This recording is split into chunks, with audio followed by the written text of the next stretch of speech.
Greetings gamers, welcome to Locke's Picks, where I hope you decide if a game is worth your time or a waste of time. Today we're looking at Dragon Quest Heroes, a recent console port from Square Enix. Dragon Quest Heroes is a Dynasty Warrior style game set in the Dragon Quest universe. A great evil brings together heroes from all the Dragon Quest games for a giant nostalgia bomb that's even bigger than its fan base. So let's get straight into it. The basic gameplay of Dragon Quest Heroes involves going through missions cutting through swarms of monsters with weapons, spells, and special attacks. After a tutorial of sorts, you have an airship to get around different areas on the world map and look by story progress. Each mission has an objective to complete which honestly doesn't really affect the gameplay in any meaningful way. You cut down swarms of monsters to protect a structure or a person, and occasionally escort a person or killing a boss. You level up your characters, buy new equipment, craft accessories, complete side quests, and continue the story missions. Let's start with the good. There are a lot of characters to pick from, which will give Dragon Quest series fans huge nostalgia boners. Some are better than others, but almost all of them have their own attacks and spells. The only issue is that equipment costs a ton of money, so keeping every character up to snuff with gear is nearly impossible without grinding for hours. Also, the characters are introduced slowly throughout the story, which is either good for giving you time and reason to try all the characters, or bad for restricting your access for so long. The combat system is okay in some ways, but falls flat in others. Your strong attacks and combos can make enemies fly through the air, giving you a sense of power. Your spells have an even larger effect and look cool to boot. It actually feels good to smash through hordes of enemies when the game lets you. The problem with the combat is the game likes to take control away from you too often. Some monsters can freeze you, stun you, put you to sleep, or just knock you in the air. You don't even get unfrozen or woken up when you're attacked, so if you're frozen in front of a big enemy, they might be able to kill you and you won't be able to do a thing about it. This makes some fights very frustrating, especially large enemies and bosses. As you go through the game, the difficulty slowly increases. New areas have new enemies with stat increases and more abilities. Unfortunately, making this game harder just makes it take longer to do everything and gives you less of a sense of power. Enemies have more health, so they take more hits. When you hit enemies away from you with a powerful attack and they still survive, you have to walk all the way back to them and hit them again. When you hit a large enemy and he doesn't flinch, you don't have much of a chance to perform a combo before it takes a swipe at you to send you flying. Your characters don't move fast enough, and they're also not responsive enough for this kind of gameplay. Combat ends up becoming a frustrating grind that wastes time and involves little to no skill. An interesting mechanic the game has is monster medals. Occasionally when you kill an enemy, it drops a huge coin called a monster medal.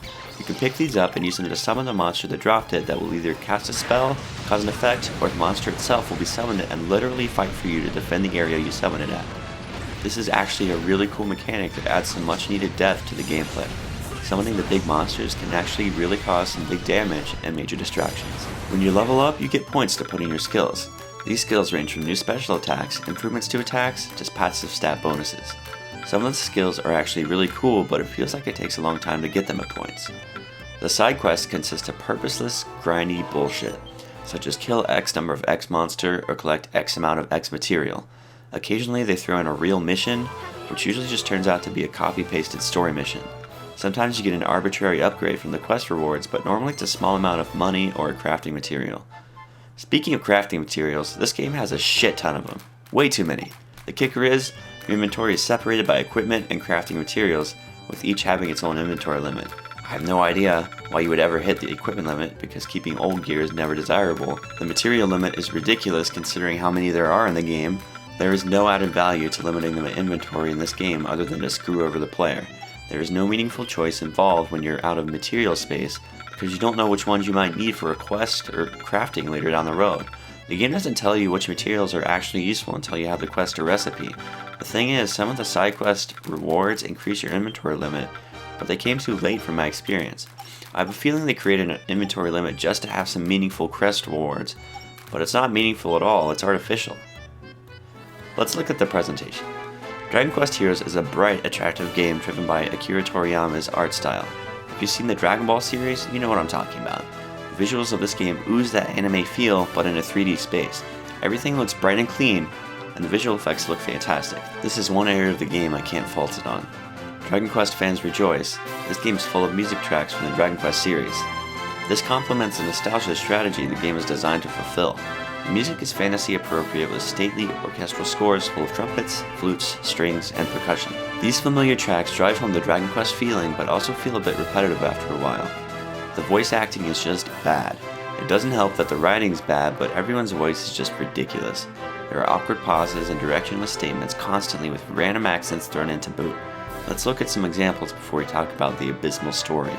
Behold, now he is perusing our direction! And what if he is? I will extinguish such a lumbering thunderhead with ease. Derivative caliber. Of course! Caliber!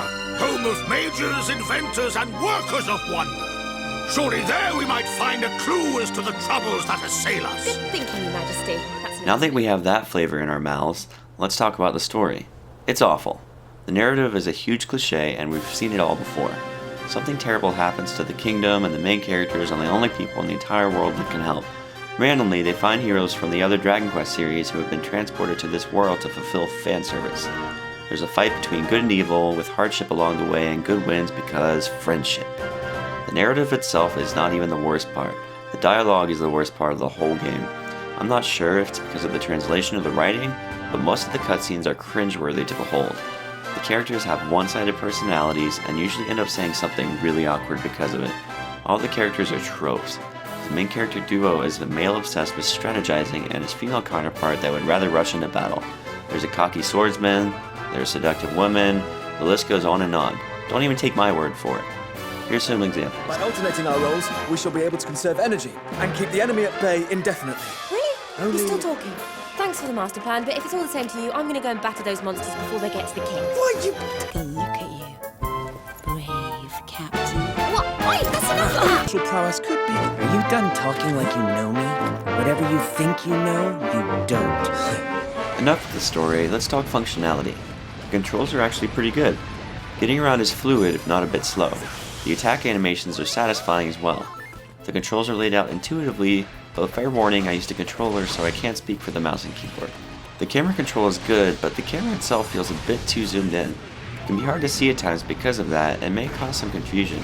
Try moving around in a corner and you'll see what I mean.